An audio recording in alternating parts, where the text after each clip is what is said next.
บายดีทุกคนนี่มันคลิปที่ไปบุญปีใหม่ลาวเนาะที่ว่าบ่ได้มีโอกาสได้เอาลงตอนนี้มีโอกาสได้เอาลงมาให้ทุกคนได้เบิ่งในการฟ้อนรำของน้องๆเยาวชนเนาะที่ว่าเพิ่นมาร่วมงานในปีใหม่ลาวแล้วก็ได้มีพิธีแห่นางสังขารได้มีคนมาตักบาตรเนาะทำบุญตักบาตรร่วมกันหลายๆคน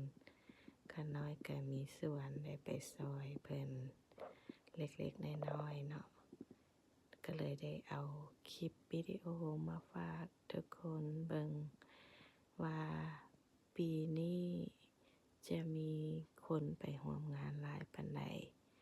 ประมาณเดือน4เดือน5เด้อเพิ่นจะได้จัดอีกในปีใหม่ลาวของเฮามีครูบาอาจารย์เนาะได้มานั่งชมแล้วก็มีหมู่ได้มาเล่นน้ำต่างเมืองได้มาชมการแสดงของน้อง